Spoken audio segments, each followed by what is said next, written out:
Interview July মাহত হ'ব, শিক্ষকৰ নিযুক্তিও হ'ব। মই আকৌ ক'ব খুজিছো যে যিদিনাখনে 1 লাখ চাকৰি দিয়া শেষ হ'ব সেইদিনাখনেই আৰু 35,000 নতুন চাকৰি মই যুৱক যুৱতীসকলৰ কাৰণে মুকলি কৰি দিম। জুলাই মাহত পুলিচত দৌৰিবৰ কাৰণে ৰেডি হৈ থাকক।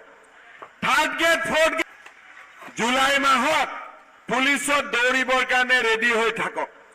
3rd grade 4th গ্ৰেডৰো interview July মাহত হ'ব, শিক্ষকৰ নিযুক্তিও হ'ব। আৰু ভগৱানে কৰিলে তাৰ পিছতো আৰু 20-25,000 চাকৰি দিয়া ৰাস্তা মুকলি কৰিম। এয়া 2021 চনৰ 10 মে তাৰিখে মই অসমৰ মুখ্যমন্ত্ৰীৰ দায়িত্ব লৈছিলো। 2 বছৰ 8 মাহ হ'ল মুখ্যমন্ত্ৰীৰ দায়িত্ব হাতত লৈয়ে প্ৰথম কোভিড পালো। কোভিডৰ লগত 8 মাহ সময় যুঁজিলো। তাৰ পিছত যোৱা 2টা বছৰ আমি কাম কৰাৰ সুযোগ পালো। ইলেকশ্যনৰ সময়ত মই কমলপুৰ সমষ্টিত, ৰঙিয়া সমষ্টিত আহিছিলো। জালুকবাৰী মোৰ নিজৰ সমষ্টি। ৰাইজৰ আগত কৈছিলো যে এইবাৰ যদি বিজেপিৰ চৰকাৰ হয় আমি 1 লাখ ল'ৰা ছোৱালীক চৰকাৰী চাকৰি দিম। কওঁতে ময়ো বিশ্বাস কৰা নাছিলো যে কামটো হৈ যাব। কবৰ কাৰণে কোনোবা নেদেখা শক্তিয়ে মোক সাহস দিছিলে আৰু মই কৈ দিছিলো 1 লাখ চাকৰি হ'ব। অহাৰ পিছত জিকাৰ পিছত আমাৰ পাৰ্টিৰ মাজতো আলোচনা যে ই কেনেকে সম্ভৱ হ'ব, 1 লাখ চাকৰি কেনেকে সম্ভৱ হ'ব। আজি মই আপোনালোকক গৌৰৱেৰে কওঁ যে 97,000 ল'ৰা ছোৱালীক আমি যোৱা 2টা বছৰত চৰকাৰী চাকৰি দিলো। আৰু চাকৰি দিয়াতকৈ ডাঙৰ গৌৰৱৰ কথা, এতিয়া চাকৰিৰ নামত আৰু কোনেও অসমত টকা ল'বৰ কাৰণে সাহ নকৰে। টকা লোৱা বজাৰখনো আমি সদায় কাৰণে আজি শেষ কৰি দিলো। শ্ৰদ্ধাৰ ৰাইজ 1 লাখ চাকৰি হৈ গ'ল।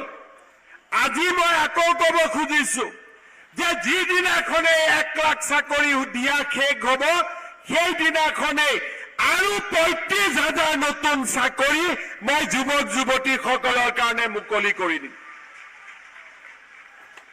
জুলাই মাহত পুলিচত দৌৰিবৰ কাৰণে ৰেডি হৈ থাকক। 3rd grade 4th গ্ৰেডৰো interview July মাহত হ'ব, শিক্ষকৰ নিযুক্তিও হ'ব। আৰু ভগৱানে কৰিলে তাৰ পিছতো আৰু 20-25,000 চাকৰি দিয়া ৰাস্তা মুকলি কৰিম। এয়া মোৰ আপোনালোকৰ কাৰণে প্ৰতিশ্ৰুতি। শ্ৰদ্ধাৰ ৰাইজ, আমি যেতিয়া অৰুণোদয় আৰম্ভ কৰিছিলো মাহত 830 টকা, তেতিয়া মানুহে মোক কি কৈছিলে যে এইবোৰ ভেলকিবাজি, ইলেকশ্যনৰ পিছত নোহোৱা হৈ যাব। কংগ্ৰেছৰ মানুহবিলাকে মিটিং কৰি কৈছিলে যে অৰুণোদয় আঁচনি ইলেকশ্যনৰ পিছত নাথাকিব।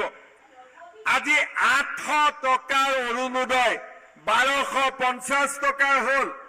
18 লাখ মহিলাই অৰুণোদয় পাই আছিলে, আজি 28 লাখ মহিলাই অৰুণোদয় পায়। আৰু এই বছৰ আৰু 3-4 লাখ মহিলাক আমি অৰুণোদয় আঁচনি দিম। 1 লাখ চাকৰি হৈ গ'ল। আজি মই আকৌ ক'ব খুজিছো যে যিদিনাখনে 1 লাখ চাকৰি দিয়া শেষ হ'ব সেইদিনাখনেই আৰু 35,000 নতুন চাকৰি মই যুৱক যুৱতীসকলৰ কাৰণে মুকলি কৰি দিম। জুলাই মাহত পুলিচত দৌৰিবৰ কাৰণে ৰেডি হৈ থাকক। 3rd grade 4th গ্ৰেডৰো interview July মাহত হ'ব, শিক্ষকৰ নিযুক্তিও হ'ব। আৰু ভগৱানে কৰিলে তাৰ পিছতো আৰু 20-25,000 চাকৰি দিয়া ৰাস্তা মুকলি কৰিম। এয়া